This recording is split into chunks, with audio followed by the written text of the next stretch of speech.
देखा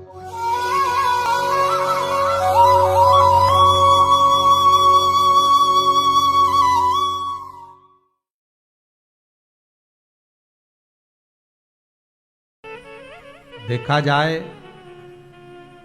तो इस कुबेरेश्वर महादेव की इस भूमि पर पहुंचना भी कठिन है महाराज। भोपाल से निकले, मालूम पड़े गुड़बेला में घुस गए, वहां से निकले तो मालूम पड़े नापला खेड़ी में घुस गए, नापला खेड़ी से निकले, पूछा कहाँ है, तब जंगल में घूमते घूमते 2-4 गांव पता करते करते पूछते पूछते पूछते पूछते तो भी 2-3 किलोमीटर का फेर बदर करके तब जाकर कुबेरेश्वर महादेव के इस भूमि पर पहुँचे। तो यहाँ पहुँचने में भी बहुत भगवान बुला ले और आप पहुँच जाओ तो बाबा की कृपा समझना कि बड़ी कृपा करी जो इस भूमि पर आकर हमने कथा को श्रवण कर लिया। पाराशर जी, ये तो भगवान भोलेनाथ की कृपा है आपके ऊपर भी, जो भाव से आप आकर कथा का रसतत्व यहां से श्रवण करा रहे। उस कथा के रसतत्व को हम श्रवण कर रहे हैं, उस कथा के रसबिंदु को हम सुन रहे हैं। मां जगज्जननी जगदम्बा अम्बा, मां शेरों वाली भवानी, मां दुर्गा, माता पार्वती, जो भगवान शिव के साथ में ब्याही हैं। और शंकर केवल ऐसे ही नहीं मिल जाते। हम कह रहे थे आशीष को कि आशीष, यहां इस भूमि पर या शंकर की कथा में या शंकर का अनुमोदन करना बहुत कठिन है। अर्थात पूर्व समय में किया गया दान धर्म पुण्य और साथ में शंकर की पूजन, या तो आप बाल्यावस्था से कहीं शंकर को एक लोटा पानी चढ़ाए होंगे, या शिव का स्मरण किया होगा, या शंकर का नाम जाप किया होगा। कहीं ना कहीं भगवान शिव का स्मरण पूर्व समय से करते आए होगे, या तुम्हारे पूर्वजों ने कोई कृपा ऐसी कर दी होगी, तब जाकर हम शंकर की कथा को सुन पा रहे हैं, हम शिव की कथा को ग्रहण कर पा रहे हैं, तब जाकर भगवान की कथा हमें मिल पा रही, तब जाकर मिली। हम बहुत प्रयास करने के बाद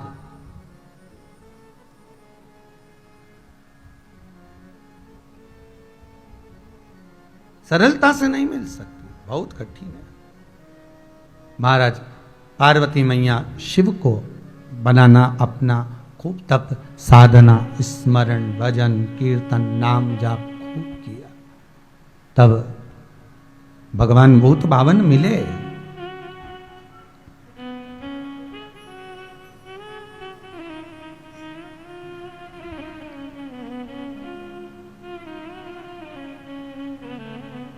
शंकर प्राप्त होते हैं, पर पहले आपकी आराधना आपकी साधना देखी जाती है कि आप कितनी कर रहे हैं। भगवान को मिलने में देरी नहीं होती। कोई कह रहा था भगवान को पाने के लिए कौन से कलर के कपड़े पहने, हम कहते हैं कपड़े पहनने की जरूरत ही नहीं, या तो कपड़ा मत बदलो, कलेजा बदलो। क्या बदलना अपने को? कलेजा। मन चेंज करो, थोड़ा सा बदलने का प्रयास करो, और जब यह मन आपका बदल जाएगा, जब यह मन चेंज हो जाएगा, बदल जाएगा, तो भगवान स्वतः सामने खड़ा मिल जाएगा। फिर देरी नहीं होगी उसको पाने की।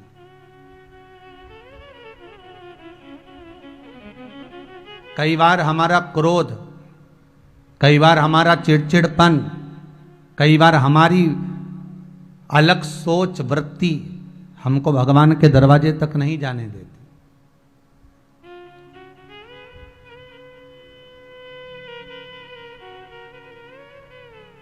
हम प्रयास भी करते हैं कि भगवान के करीब पहुंच जाएं, तो भी नहीं पहुंच पाते। आज कोई एक माता जी कह रही थी, गुरुजी मेरी बहू के यहाँ संतान नहीं है, पर मैं तो चाहती हूं कि इसके घर में संतान हो, और आप प्रयास करो कि वो यहाँ पर आए और बाबा कृपा करे विश्वनाथ और शंभु दया करे। मैंने उससे कहा ऐसा कर ले, नहीं करे, वैसा कर ले, नहीं करे।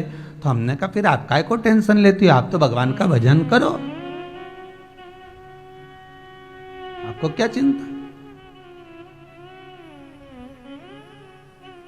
भले बहू को चिंता ना हो, बेटे को चिंता ना हो, पर घर की मां है। उसी तरह जगत का बाप है मेरा महादेव, देवों का भी देव महादेव है वो। अगर संसार सागर में कोई दुखी है, किसी को कष्ट है, तो चिंता तो उसको होगी ना, क्योंकि मृत्यु लोक का देव अधिदेव महादेव है। वैकुंठ के देवता है भगवान विष्णु, वैकुंठ के देव भगवान विष्णु है। ब्रह्मलोक के देवता भगवान ब्रह्मा है। पर मृत्यु लोक के अगर कोई देव है तो वो देव अधिदेव महादेव है महाराज।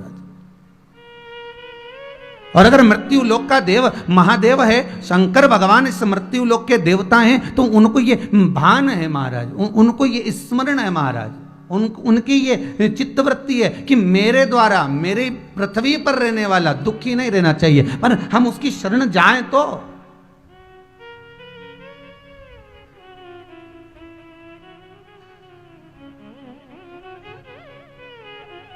हम जाने को ही तैयार नहीं है। हमारी आदत जो पड़ी है, पड़ोसन की काकी जी को चाय पिला दो, पड़ोसन की मौसी जी के दूध पिला दो, पड़ोसन की मौसी जी के खाना खिला दो, पड़ोसन की मौसी जी से पूछ लो कि चाय बना दूं, ये कर दूं। पर सास से कभी तूने अच्छे से पूछा?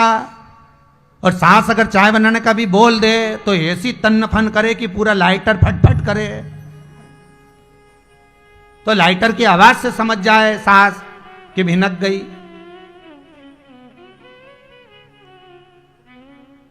अरे भाई, क्रोध और आंधी याद रखना, दोनों बराबर होते हैं। क्या क्या? जम के बोलिए जरा। क्रोध और आंधी ये बराबर के होते हैं, और इन दोनों के शांत होने के बाद मालूम पड़ता है कि नुकसान कितना हुआ है। जब आंधी भी शांत होती है ना, तब मालूम पड़ता है कि नुकसान कितना हुआ, और क्रोध भी जब शांत होता है तब मालूम पड़ता है कि नुकसान कितना हुआ।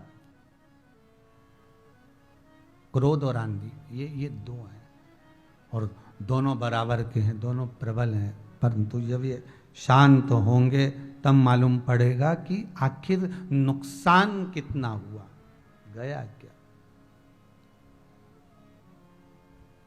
हम पाना ही नहीं चाहते भगवान को। कई लोग तो बस पा रहे हैं भगवान को, बस ऐसा विचार करते हैं कि भगवान तो ऐसा है कि बस 2 अगरबत्ती लगाएंगे और मिल जाएगा। बस अगरबत्ती लगा दो, कर्पूर गौरम करणावतारम संसार सारम, बस इतना बोला। अगरबत्ती भी खुद की पसंद की लेकर आता, सुगंध वाली देना, अच्छी बात। और अगरबत्ती भी लाके कहाँ लगाएगा? जहां जब लगे। और कई तो ऐसे भी चतुर है महाराज, जब घर में ज्यादा बदबू आए तो ही अगरबत्ती लगा दे। हाँ, तो भी लगा देता है वो तो उसकी मर्जी है, रिटर्न ठीक नहीं आ रहा है तो भी वो अगरबत्ती लगा देता है। उसकी चित्तवृत्ति में बस आना चाहिए, उसके मन में ये समाना चाहिए।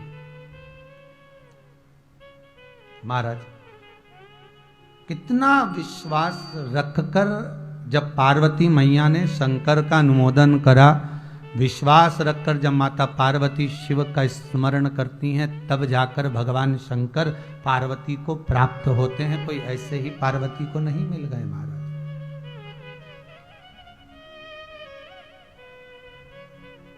ऐसे ही नहीं मिल गए, बहुत प्रयास, विश्वास, भजन, नाम जाप जब माता ने करा।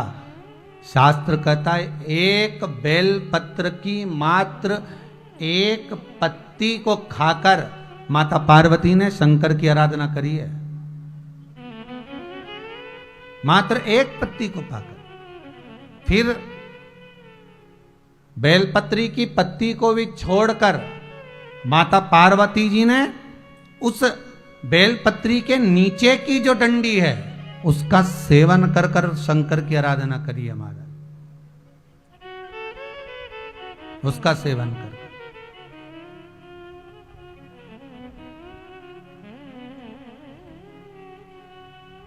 फिर एक समय ऐसा आया कि ये भी छोड़ दिया गया, ये भी छोड़ दिया। केवल श्वास ले रही हैं, छोड़ रही हैं। शिव पुराण कहती है एक समय ऐसा आया कि नासिका के एक ही स्वर से श्वास लेना और एक ही स्वर उसी से वापिस छोड़ना, ये भी समय आया, ये भी समय पहुंच गया। उसी स्वर से श्वास लेना, उसी स्वर से छोड़ देना। अब फिर समय आया तो पार्वती मैया जल के अंदर बैठकर, पानी के भीतर रहकर, श्वास भी अपने भीतर छुपाकर फिर शिव की आराधना कर रही। वह एक कौन सा व्रत होता है मानता है आप लोग करती हो ना, रात भर जग के 4 बार पूजन करके, हरतालिका तीज का व्रत हो। कौन कौन करती है, हाथ तो उठाओ, करती हो आप लोग? तो वह हरतालिका तीज का जो व्रत होता है ना, तो उसमें माताएं कुछ नहीं खाती। खाती क्या? कुछ भी नहीं, पानी भी नहीं पीती है, और यहां तक जो गले में थूक आता है वो भी नहीं निकलती, कोई रस तत्व ग्रहण नहीं करती। अब जरा विचार करो, तुम तो एक ही दिन में ऐसी हो जाती कि सिर पे पट्टा डालकर पलंग पे पड़ जाती। राम भगवान कब पूजन होगी, कब फ्री होंगी, और कब मैं कुछ ना कुछ चाय ले लूं, बस थोड़ा सा मुख कुछ भी जरा सा ग्रहण कर लूंगी, भगवान शंकर को चढ़ा के कुछ ना कुछ तो खा पी लूं। तो जरा विचार करो, केवल एक दिन तुमने ऐसा करा तो तुम्हारी हालत क्या हो जाती है। अब माता पार्वती तो सहस्त्र वर्ष, हजारों वर्ष तक एक जैसे तप में लीन रह गई, एक जैसे तप में, एक जैसी साधना में।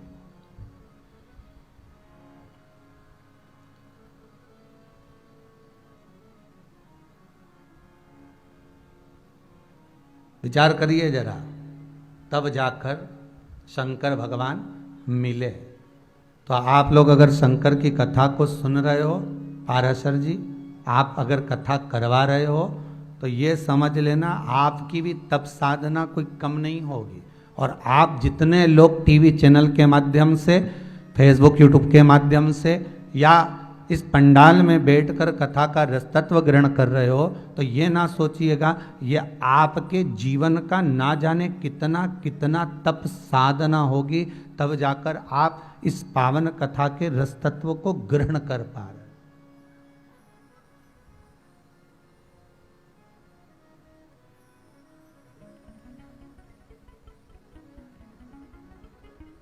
तब जाकर आप इस कथा का रसतत्व पा रहे। कितनी तप साधना।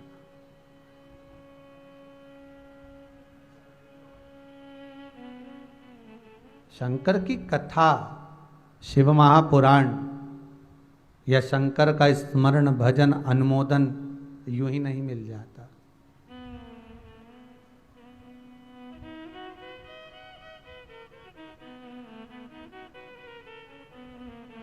महाराज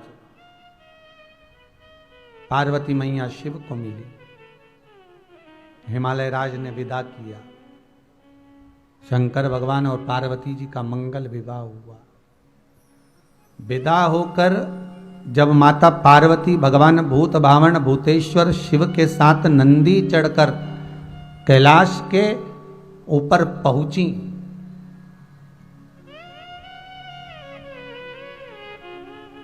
बहुत सारी पालकियां लाई गई थी हिमालय राज की। कहते हैं भगवान विष्णु ने भी सुंदर रथ तैयार कर कर रखा था भगवान शंकर को पार्वती को विदा करने के लिए। ब्रह्मदेव ने भी एक सुंदर पालकी बनवा कर रखी थी पार्वती जी को लेकर जाने के लिए। इंद्रदेव ने सोने का आभूषण रतन जड़ित एक सुंदर रथ लाकर खड़ा कर दिया था पार्वती जी को लेकर जाने के लिए। पर सारी गाड़ियां तैयार हैं, सारी, पर पार्वती किसी में नहीं बैठी। बैठी तो भगवान भोलेनाथ के साथ काय पर बैठी है? नंदी पर। इसकी जगह पर अगर मान लो अपन होते तो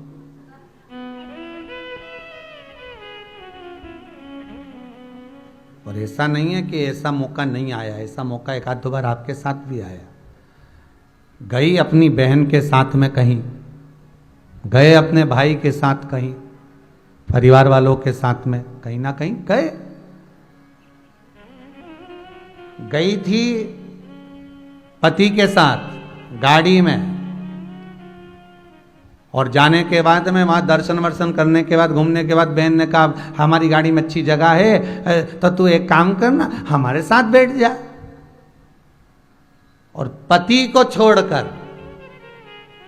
बहन की गाड़ी में बैठ के आ गई। तो वो बेहरू पागल था तो तुमको लेकर गया था। अरे बोलो तो जरा विचार तो करो। तुमको लेकर गया, भले उसकी गाड़ी कैसी भी हो, छोटी हो बड़ी हो, पर ईमानदारी की बात बताना, स्नेह की तो गाड़ी थी ना, प्रेम की तो गाड़ी थी ना। और स्नेह की अगर गाड़ी है तो वो भले ठीक चल रही हो ना चल रही हो, अगर पति लेकर आ रहा है वापिस तो क्या रास्ते में हो रहा है क्या नहीं हो रहा है कम से कम आपको ज्ञात तो रहेगा। तो उसके साथ आने में क्या तक। पर बहन कह रही थोड़ी देर हमारे साथ, और कह कंवर साहब जमाई साहब हम हमारे साथ बिठा लें। अब जब तुम कह रहे हो बिठा लें तो बैठ जा भाई। शंकर भगवान पार्वती को विदा कर कर भगवान शिव नंदी पर चढ़कर बैठे, और हिमालय राज से जाकर भगवान विष्णु ने कहा रथ तैयार है प्रभु, गरुड़ जी तैयार हैं लेकर जाने के लिए। ब्रह्मा जी करें रथ तैयार है साहब लेकर जाने के लिए। इंद्र करे पालकी तैयार है साहब लेकर जाने के लिए। वायुदेव, जल देव, वरुण देव, गरुण देव, सारे देवता तैयार खड़े थे मात्र पार्वती जी को विदा करने के लिए, और ये कहने के लिए कि हम विदा कर देंगे, हम विदा करने में आगे हैं।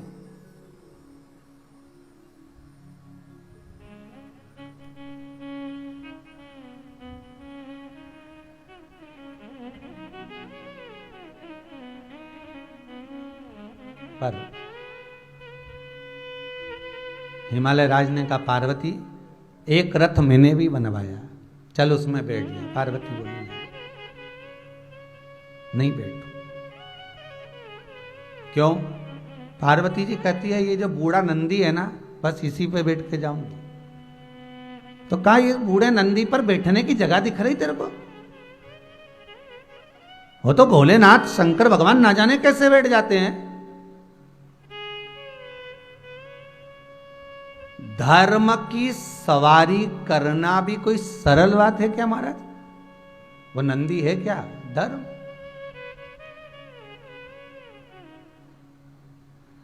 उसकी सवारी कोई साधारण है, सरल है क्या धर्म की सवारी? कोई धर्म के पथ पर संपूर्ण समय जी के तो बता दे। कितना सुंदर वर्णन आया। एक साधु को रोज एक नाव वाला गंगा पार करता था रोज प्रतिदिन, और साधु उससे कहते ले भैया थोड़ा सा कुछ ले ले। नहीं नहीं नहीं मैं आपसे कुछ नहीं ले सकता। तो साधु का नियम था जैसे ही नाव में बैठा वैसे ही भजन गाना प्रारंभ कर देता था, भगवत नाम लेना प्रारंभ कर देता, कहीं कथा सुनाना प्रारंभ कर देता। अब जिसके पास जो होगा वो देगा। साधु उसको रोज कथा सुनाता, रोज प्रवचन सुनाता, रोज नाम जाप करता, रोज बस वो छोड़ने जाता और ये कथा कहना प्रारंभ कर देता, नाम जाप करना प्रारंभ कर देता।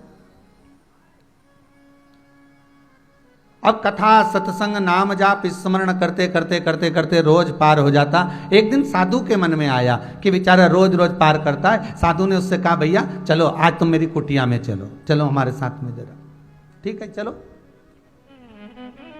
नाव चलाने वाले को कुटिया में ले गए। अब जो नाव चलाने वाला व्यक्ति था ना, कथा सुन सुन के प्रवचन सुन सुन के इतना ज्ञानी हो गया था कि उसको विरक्ति आ गई थी, कुछ अच्छा लगता ही नहीं। और जब तक साधु नहीं मिलता तब तक उसका मन नहीं लगता।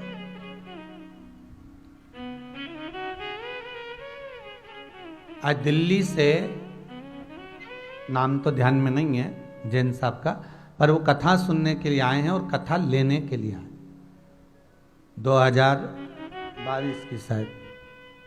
तो उनकी माता, वो बैठे हैं पीछे, तो उनकी माता जी से बालक ने बात कराया तो माताजी कही कि जिस दिन से हम कथा सुन रहे हैं उस दिन से आनंद है महाराज। और महाराज जी एक दिन कथा नहीं आती तो इतने बेचैन हो जाते हैं कि सोचते हैं आज कौन सा पाप किया होगा जो कथा सुनने को नहीं मिली। देखिए उनके शब्द देखिए, इतनी बेचैनी हो जाती है कथा नित्य श्रवण करने को मिल जाए, नित्य आनंद करने को मिल जाए।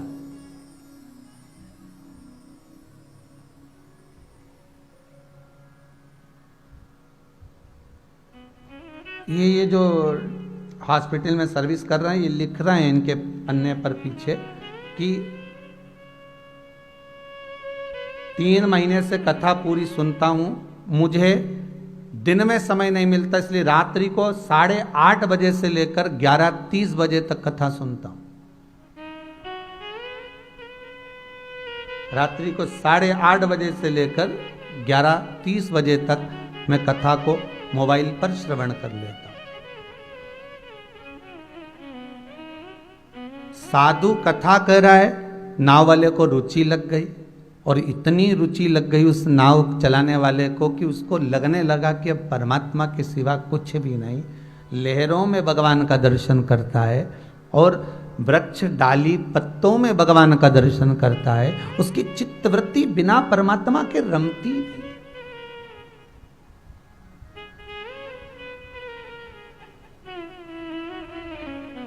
अब गुरुजी ने कहा चलो हमारे साथ जरा कुटिया में ले गए उसको, और कुटिया में लेकर गए तो गुरुजी ने मन में कहा कि उससे कहा भैया मेरे मन में एक बात है, कहूँ तो कह दूं आपसे। हाँ बोलो क्या बात है। बस बात इतनी सी है कि मेरे मन में एक बात है कि मेरे पास में बहुत सारा मेरे धन पड़ा हुआ है, क्योंकि मैं पूर्व समय का एक बनिया था, एक बहुत सेठ था, पर मेरे को विरक्ति आ गई तो मैंने सब छोड़ दिया, पूरा परिवार कुटुंब कबीला सब छोड़कर मैं विरक्त हो गया। और विरक्त होकर अब मैं चाहता हूं कि वो सोना चांदी हीरे जवाहरात मैं तुझे दे दूं, तू वहां रखे और लेके चले जा, मैं सब छोड़ना चाहता हूं, ले जा। वो नाव चलाने वाला कहता है गुरुदेव मेरे को कुछ नहीं चाहिए, क्या करूंगा धन का, नाव चलाता हूं, इतना तो कमा लेता हूं कि 2 रोटी मुझे मिल जाती, ज्यादा भी जोड़ लूंगा छोड़ना तो पड़ेगा। पूत सपूत तो की धन संचय और पूत कपूत तो की धन संचय। बेटा सपूत होगा, कितना भी जोड़ लोगे उसको जरूरत नहीं तुम्हारे धन की, खुद जोड़ लेगा। और बेटा कपूत होगा, कितना भी जोड़ कर चले जाना, कब नाश मिला दे कोई पता नहीं चलेगा, तो खुद जोड़ लेगा, वो उसके हाथ में। मुझे नहीं चाहिए ज्यादा धन, आप तो रखो अपने पास। नहीं नहीं मेरा मन हो गया है पूरा, आपको लेकर जाना पड़ेगा, वहां अंदर रखा है, उठाइए और लेकर जाओ। नाव वाले ने कहा मेरे को चाहिए ही नहीं, करूंगा क्या तुम्हारे धन का, और दूसरे का धन अगर मैं लेकर भी चले गया तो कितने दिन चलेगा। दूसरे का पड़ा हुआ मोबाइल मिल गया, दूसरे का पड़ा हुआ धन मिल गया, दूसरे की पड़ी हुई चेन अंगूठी मिल गई, दूसरे का पड़ा हुआ सामान मिल गया, दूसरे की पड़ी हुई चप्पल मिल गई, तुम लेकर भी चले जाओगे तो कितने दिन चलेगा साहब, ये तो विचार करो, कितने दिन। शादी करने वाले लड़की वालों से कहते हैं साहब हमें तो कुछ भी नहीं चाहिए, पर जो दोगे वो लड़की को ही दोगे, तो नहीं चाहिए तो फिर काय को बोल रहा है, जो कुछ दोगे लड़की को ही दोगे। तो भी धीरे धीरे कह दिया देखो एक टीवी दे दोगे तो कमरे में लगी रहेगी, बेटी नीचे आके तो देखेगी नहीं, ठीक है। फ्रिज तो हमारे यहाँ पर है, पर उसको कमरे में रखना हो तो बात दूसरी है, हमें तो कुछ भी नहीं चाहिए साहब। और बाराती तो एक ही बार आते हैं किसी के दरवाजे पर, सम्मान करोगे तो आपका मान बढ़ेगा, हमारा क्या जाएगा, अब बचा ही क्या। तुमने मांग लिया, लड़की वालों ने दे भी दिया, तुमको थोड़ा बहुत सोना चांदी, एक चेन, एक अंगूठी और वो टाइम देखने की घड़ी सब दे भी दी, मान लो उसने लड़की वालों को दे दिया। अब ईमानदारी से बोलना, घड़ी का सेल खत्म हो जाएगा तो क्या लड़की वालों को फोन लगाओगे, सेल खत्म हो गया डलवा के दीजिए। मालूम पड़े जिस कपड़े को लड़की वालों ने बनवाया वो फट जाएंगे, बेकार हो जाएंगे, तो फोन लगाओगे कि ये ला कर दीजिए, नहीं। तो एक बार अगर वो थोड़ा सा सामान दे रहे हैं तो उससे तुम्हारा गुजारा जिंदगी भर नहीं हो सकता। बस इतना जरूर कहना कि बेटी ऐसी देना, हमें धन नहीं चाहिए, दौलत नहीं चाहिए, सत्ता नहीं चाहिए, पर बेटी ऐसी देना जो हम बूढ़ों का सम्मान कर ले, आदर कर ले, सत्कार कर ले। हमें कार वाली लड़की नहीं चाहिए, संस्कार वाली चाहिए।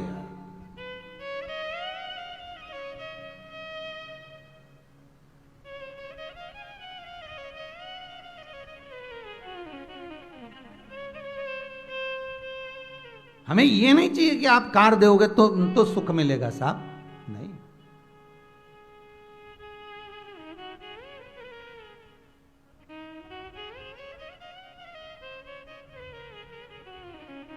धर्म पर बैठना भी बहुत कठिन। साधु करें ले जाओ, उसने कहा नहीं चाहिए मुझे, दूसरे का धन ले जाऊंगा, तकलीफ कितनी भोगना पड़ेगी, मेरे को नहीं चाहिए बिल्कुल भी।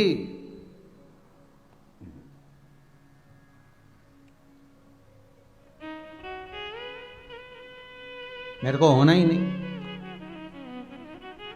अब इन दोनों में ईमानदारी से बोलना, सच्चा साधु कौन सा है? जो साधु प्रवचन दे रहा था वो, कि जो रोज प्रवचन सुनता था वो? जम के बोलो जरा। जो प्रवचन सुनता था, नाव पार करता था, अगर देखा जाए भले उसने संत का चोला नहीं पहना था, भले उसने दाढ़ी बाल नहीं बढ़ाए थे, भले उसने तिलक छापा कुछ नहीं लगाया, बस वो नाव चलाकर पार उतारता था, ये प्रवचन कहता था, वो प्रवचन सुनता था। इसमें सच्चा साधु कौन सा है? जो नाव से पार कर रहा है। जो साधु के कपड़े पहना, दाढ़ी बाल बढ़ा भी लिए, तिलक छापा लगा भी लिया, प्रवचन भी दे लिया, पर सही साधु नहीं बन पाया, क्योंकि वो आसक्ति नहीं छूटी। वो अभी तक सोना चांदी रखा, अभी तक वो पात्रवान को ढूंढ रहा है कि किसको दूं मैं। अरे भैया, जब घर से चला था तबैल उठा देता,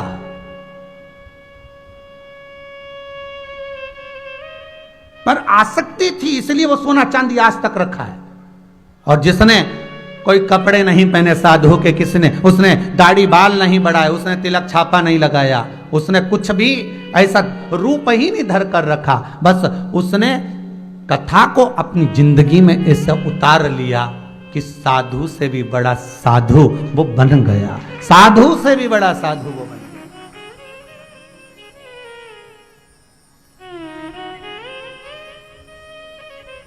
हम अगर धारण ही नहीं करें साहब, कथा तो खूब सुने, और फिर निवेदन करूंगा, यहां से कथा सुनकर जाने के बाद अगर आप बदले हुए नजर आओगे तो घर के लोग कहेंगे कि अम्मा जब से कथा से आई बदली बदली दिख रही, और मालूम पड़े तुम जैसी थी वैसी की वैसी, तुम्हारा क्रोध जैसा था वैसा की वैसा ही, तुम जैसा बोलते थे वैसा की वैसा ही। अगर तुम्हारा स्वभाव नहीं बदला तो कथा का मतलब ही क्या?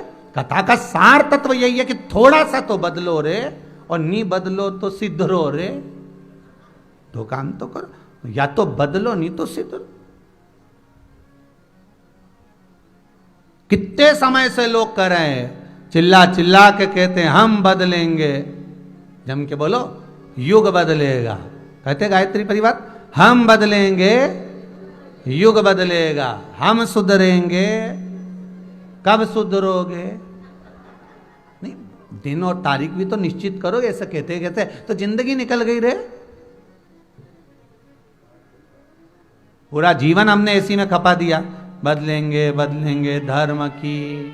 अरे बोलते जाओ, जय हो अधर्म का प्राणियों में। अब घर में एक ही भावना आ जाए तो भारी पड़ जाए, और यहां सद्भावना की बात कर रहे हैं। प्राणियों में विश्व का कब होगा? नहीं, तारीख और तिथि और दिन तो अपन को निश्चित करना पड़ेगा ना।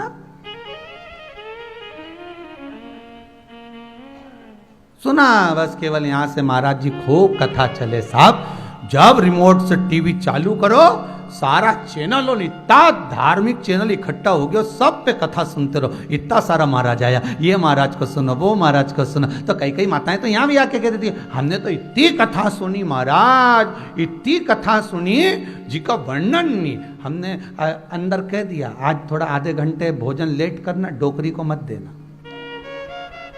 और जब सबको भोजन मिला और उसको नहीं मिला, नहीं तो बताओ, हमको तो दे ही नहीं दिया, सबको दे दिया, या कोई हिस्सा बांटा हुए क्या, या ये होए क्या। और फिर डोकरी जो चिल्लाने पड़ी, तब मालूम पड़ा कि की कथा सुनी, किस की सुनी, तब मालूम पड़ा।